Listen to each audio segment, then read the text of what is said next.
Bonjour jeune frère, bonjour jeune sœur. J'ose espérer que malgré les malgrés, tu te portes bien et que la grâce, la paix, la joie et la santé du Seigneur Jésus-Christ soient ton partage en ceux de vos yeux. Si c'est le cas pour toi, gloire à Dieu et tant mieux. Bien. Je reviens une fois de plus dans cette nouvelle vidéo afin d'achever, si tu te souviens dans l'une de mes vidéos précédentes, j'avais établi dans l'exhortation à la sainteté la lecture dans le livre de Psaume chapitre 1 du verset 1 à 6 dont je n'avais ni fait d'explication ni fait d'enseignement.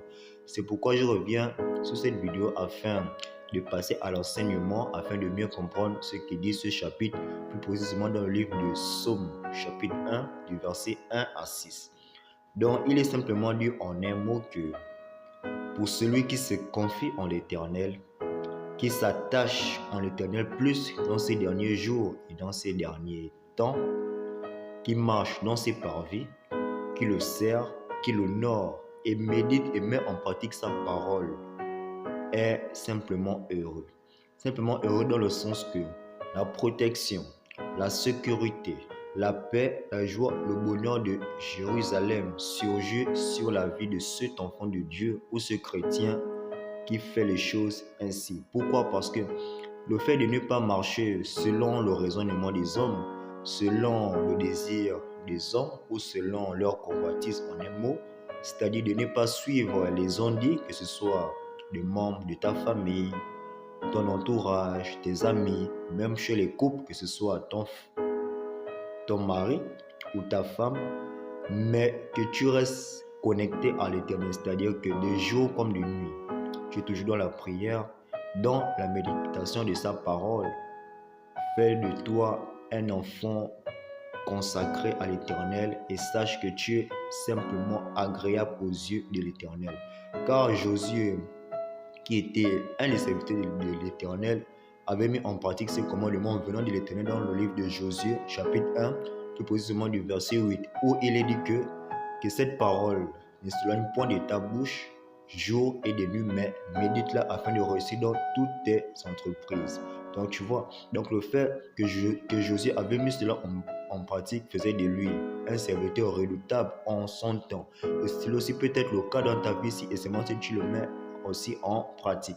Et dans le livre de Deutéronome chapitre 28, d'où il est dit de la malédiction et de la bénédiction. Donc je te mets par rapport à ce chapitre simplement en exerce de faire un choix que si et seulement si tu obéis à la voix de l'Éternel et en mettant en pratique ses lois, ses ordonnances et sa parole, tu seras béni.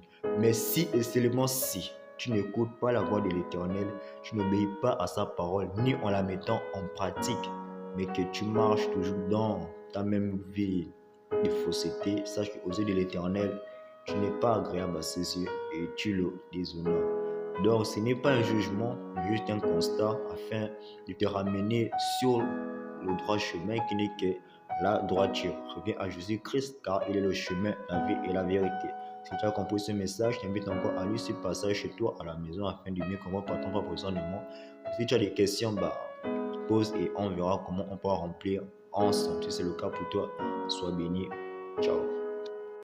Jésus revient bientôt, il m'a chargé de vous le dire. C'est plus le temps de tout, c'est le moment de se repentir. La fin des temps elle est proche, ouvre ton cœur et lis la Bible avant qu'il ne soit trop tard, le jour de l'enlèvement. Que feras-tu s'il revient? Seras-tu prêt ou pareil? Change pendant qu'il est temps, c'est le moment ou jamais. Prépare déjà ton départ tes affaires, Jésus reviendra. Cousin aussi la terre, c'est lui qui le croit. Tu vas vous éteindre des milliers, des siècles et des milliers. Suis son instrument, celui qui utilise mon cœur pour te permettre d'écouter, oui, à travers ce rap gospel. Il est merveilleux, donne-toi à lui, tu seras plus heureux. Car le chemin, la vie et la vérité. Devant mes ennemis, je deviens encore plus fort. Il y a qu'en l'Éternel que je trouve mon réconfort. Oui, je trouve mon réconfort. Je suis un garde tout puissant.